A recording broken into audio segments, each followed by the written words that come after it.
welcome back. We're in week 7. Can you believe that? Man, God has been so good, so excited. The journey has been powerful. We've been hearing testimonies and getting emails and feedback every week of how God is showing up in these sessions, in these spaces, in your living rooms and coffee shops and dorm rooms. So thank you for your faithfulness. Thank you for continuing to pray as we all journey together. Well, this session, we want to talk about what does it mean to tell the truth about where you are. What do you do with this disobedient God? You confess to him. You tell him the truth. You talk to him. So let's talk about it. Come on, I got some friends as always. Y'all welcome them. Come on, y'all, let's go. Hey, y'all.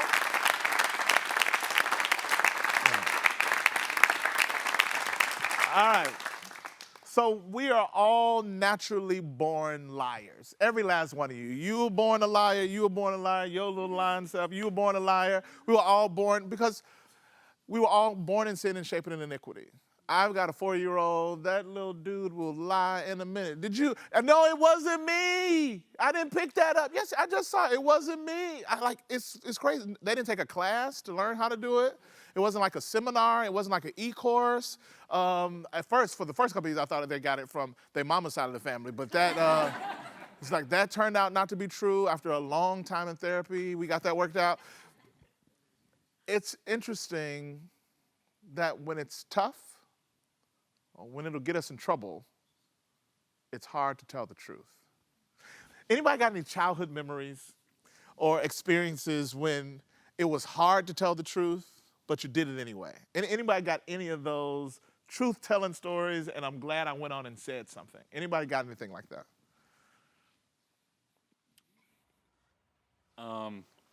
It was like a big deal to me, but it wasn't a big deal to my parents. But I lied about saving my brother from a rattlesnake. And we were like out at some event with our church, and I was like maybe 8 or 9, and came back to the camp, and I was like totally saved him, and I crushed his head, and now he's alive, and everyone was like, oh my gosh, like, you're amazing. Like, got home, and then it ate me up for like 2 months, and I was just a little kid, you know, but I thought it was like this huge lie, and I ended up telling my parents, like, I lied about the rattlesnake. There was no rattlesnake. And they're like, what are you talking about? And they totally forgot about it. Wow. But it was just crazy to me, like, how this lie had, like, Look at you, you little Christian. I know. Oh, the Lord just ate you up. That's so good. I want you to be my banker. I like that. I like that kind of conscience. Anybody else got a I told the truth in spite of story? All y'all just been lying your whole life, huh? Here's a good one right here. I don't know if this was so much a lie as I just didn't say anything. I loaned $100 to my sister and just didn't have the heart to tell my wife, but then it kept eating at me just like you.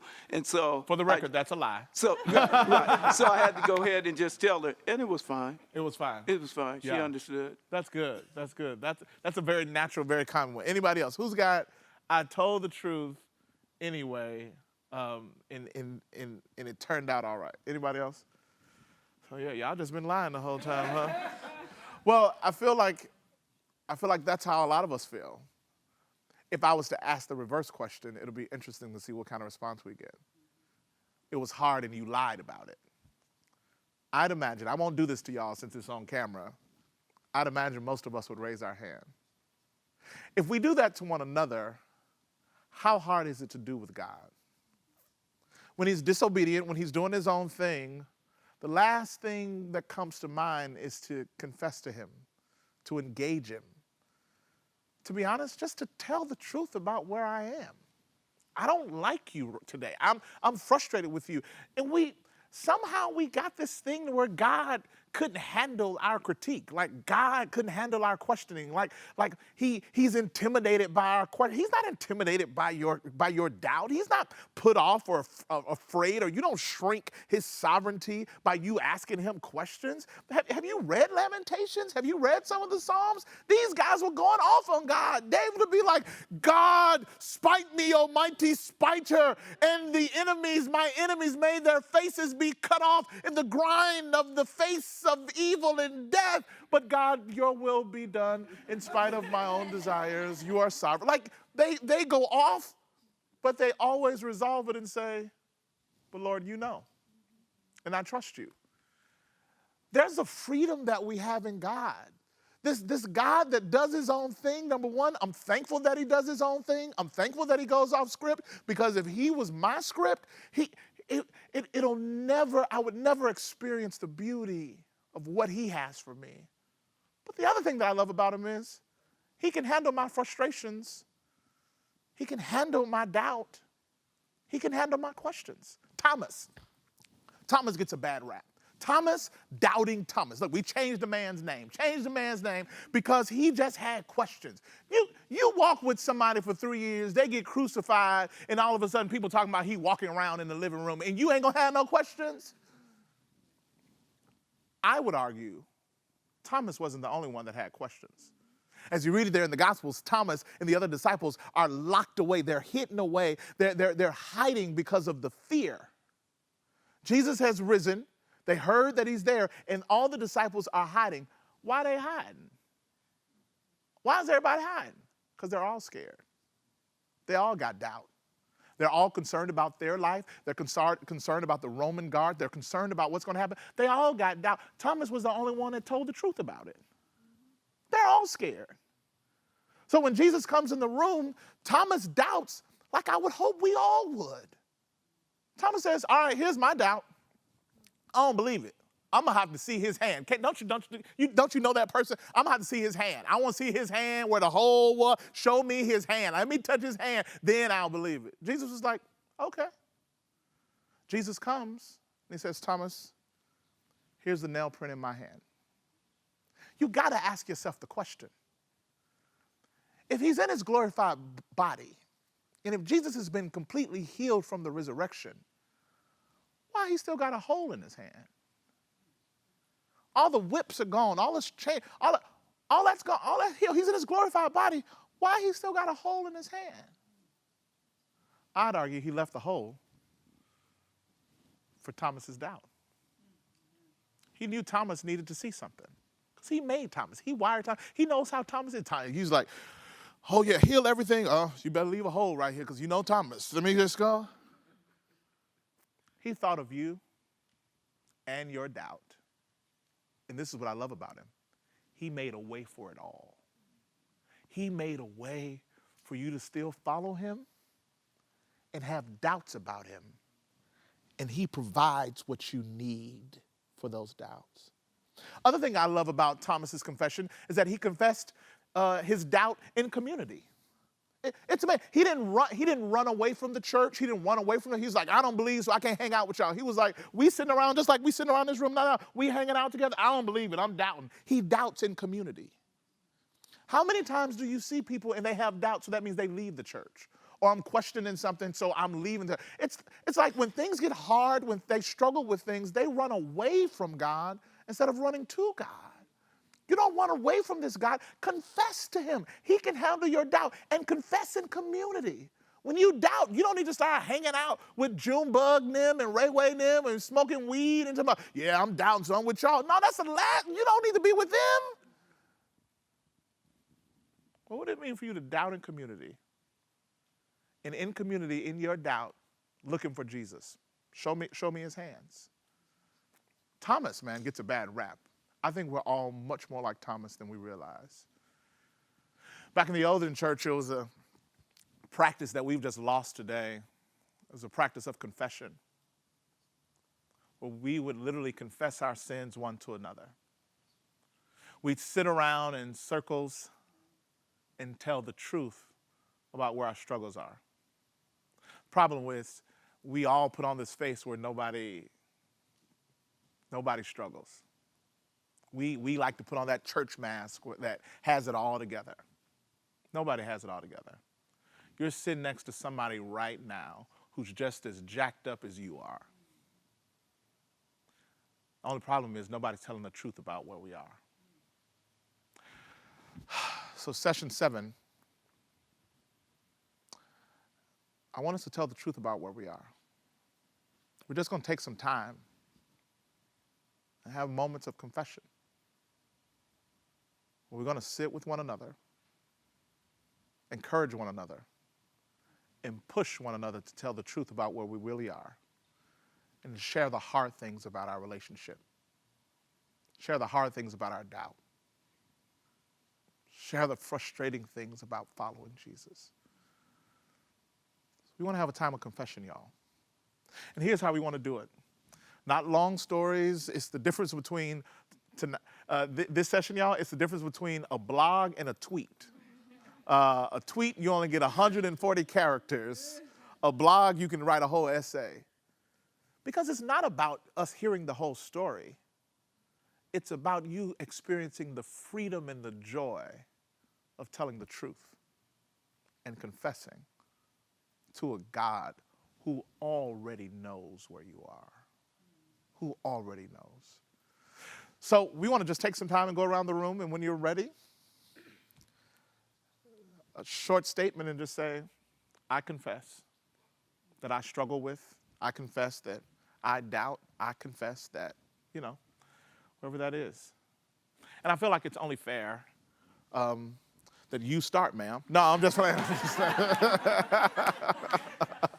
No. I think it's only fair that I start. I confess that God doesn't have all of me. I don't give him, honestly, in this season of my life, really, I don't give him my food choices. God is sovereign, he's in control, and he gets to pick everything except what I eat. And I eat what I want. And my body's feeling the weight of that. And honestly, I'm feeling downright convicted by it. It's amazing. And this is a blog, but since I'm the host, I can give a blog. Everybody else better give a tweet. But I just never forget, I'm sitting at McDonald's. I order a Big Mac, fries, supersized drink. Then they got that dollar menu where you can get like nuggets for like $1. So it's like, let's throw the nuggets in there for $1. And then I sat down and watch this. Listen, I sat down and I said, Lord, bless this food. May it be nourishment to our bodies.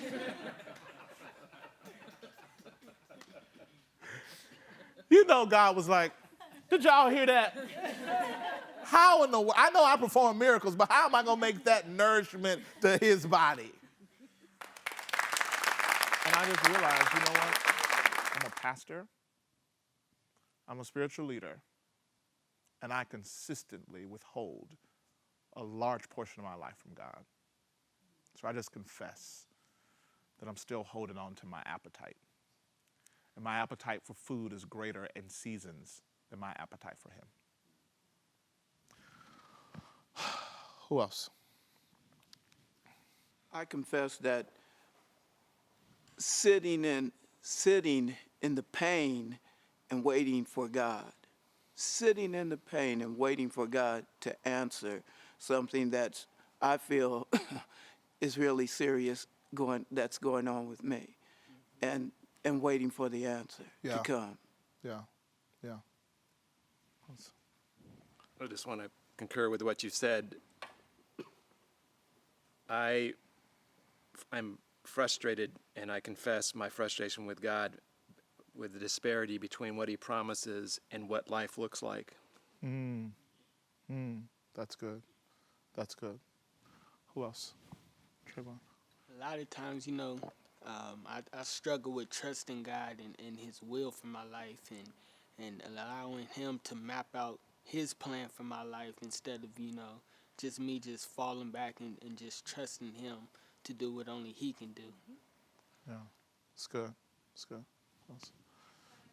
Snowballing off what he just said, I confess that I doubt that God has got complete control over my future, and that, okay, if I have free will, then what am I doing? How much, I want him to be in charge of that, but I confess that I can't, give that up to him completely. Yeah. And so, Yeah. I feel you, bro. Yeah. Yes. Adding on to what you said as a parent, because I'm a parent of 3 boys, and some have fallen away from walking with God. So I struggle with trust. I have a lot of fear, and my normal is control. Yeah. And so letting go and letting God has been a real struggle for me. Yeah. It's good. It's good. Yes. Much like you both, I confess that there are certain dreams and plans for my life that I have that I just can't even imagine letting go of. I've had to let go of a lot, but there are certain things, can't let them go. It's good. Yes. Through the course of everything that's happened to me the last 2 years, I confess that I doubted the existence of God for the first time in my life since I was a child. And I'm still struggling with certain things, but not that right now. And it brought me home. It brought me here. It brought me here. Amen. So Amen. that was the good. Amen. That's so good. Yes, sir. I confess that I have a hard time when I'm driving. I get angry. I feel that I tend to take things personally and I shouldn't. When people are rude, they're not paying attention to the traffic laws, and especially when they're at a red light, it turns green, and they're on their phone or something, and they're sitting there for a minute. Light changes, and I get pretty emotional. I could see it's like a conditioned response. My blood chemistry starts to change, and I'm older now. But when I was younger, I used to pull up next to them and kind of look at them like, what's the matter with you? Especially with my family in the car. My wife is constantly reminding me to just calm down, Yeah. yeah, so. Yeah, I hear some other men saying amen. Yeah. Amen. Yes. I'm a stepmom of 13 years, and I don't have any children of my own. And I confess, I really struggle to love a child like a mother that didn't come from me. It's just really hard. It's a daily struggle. Amen.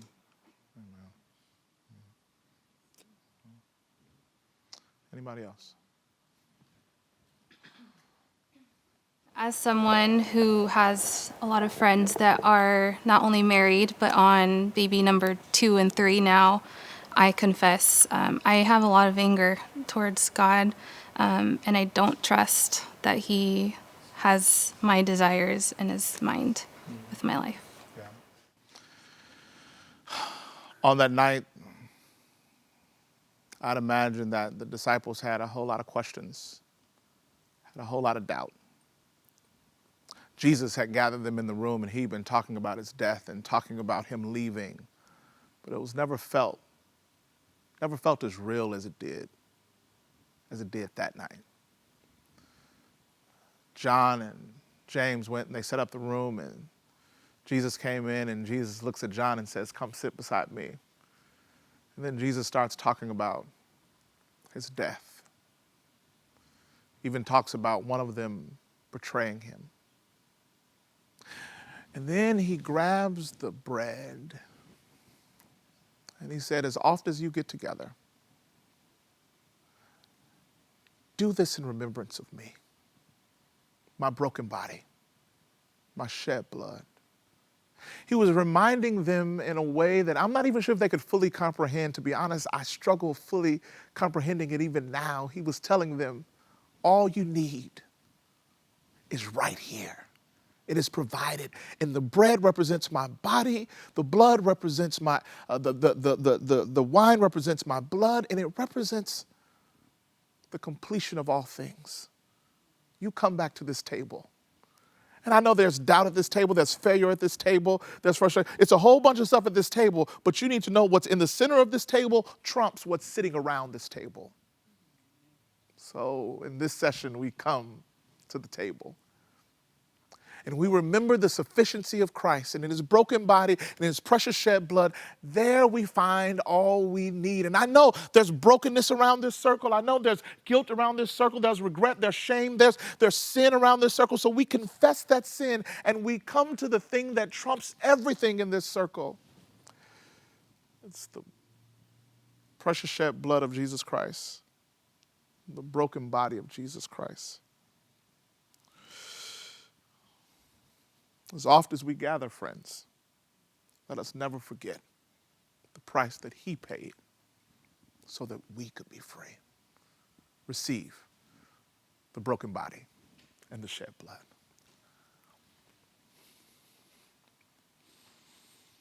They would gather together. They would eat. Paul would later say, the tradition would become clear. They'd sup together, fellowship together, break bread together, and then they'd sing together. Let's take time, friends, and let's sing together as we remember the sufficiency